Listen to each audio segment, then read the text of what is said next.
Cerro Chenque era la muralla china. Había una división institucional y jurídica sobre el territorio. El Consejo Municipal se elegía con los que vivían en el pueblo. La gente de zona norte no podía involucrarse. Y eso fue así hasta los años 70, 1970 comenzó a integrarse la ciudad como la conocemos hoy.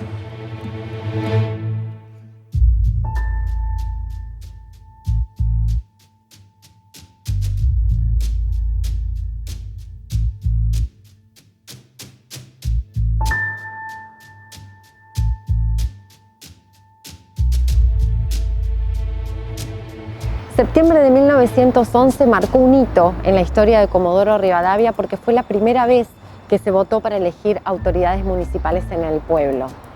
Septiembre del 2021 también quedará marcado en la historia y en la memoria porque es la primera vez que se vota en un contexto de pandemia.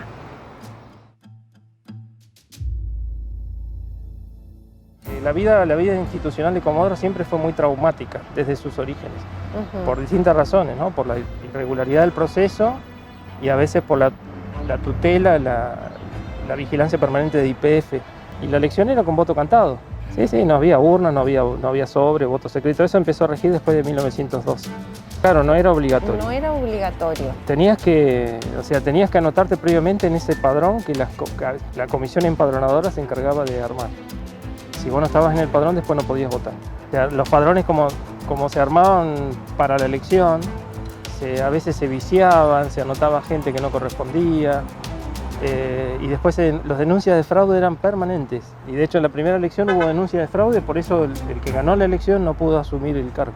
Las irregularidades eran permanentes, las denuncias de fraude eran permanentes, y acá lo que sucedió fue que frente a una denuncia de fraude en la elección y en la constitución de los padrones, el gobernador del territorio nacional del Chubut, desde Rawson, decretó la intervención.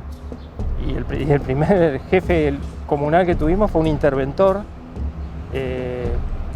Galino, que no era el que había sido elegido. Y en los años 20 YPF, por ejemplo, no toleraba que los trabajadores vinieran a votar y se involucraran en las cuestiones electorales, porque si vos eras trabajador de YPF no podías participar en la vida política.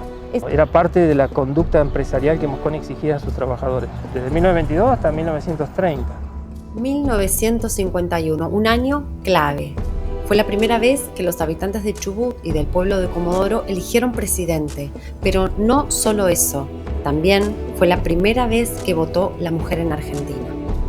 En todos los territorios nacionales, también en Chubut y en Comodoro, el peronismo ganó por mucho margen, más margen que nunca en la historia, y muchos dicen que tenía que ver con eso, que por primera vez podían los habitantes de los territorios votar un presidente, que siempre habían estado relegados por la vieja ley de 1884. Claro.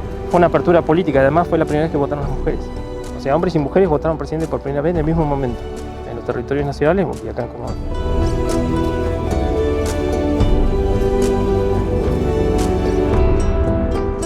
Que fue la primera vez que los comodorenses votaron a un gobernador y a diputados y senadores, como lo que vamos a votar nosotros ahora, también fue la primera vez. Hay que destacar que era una elección que se hacía con la proscripción del peronismo, o sea que ya ahí había un problema de fondo, pero eso era nacional, pero también impactó a nivel local. Nuestras elecciones fueron plenas y sin proscripciones, sin limitaciones, sin restricciones a partir de 1983. O sea que la vida institucional como la conocemos nosotros la tenemos que valorar porque nuestra historia realmente es bastante traumática.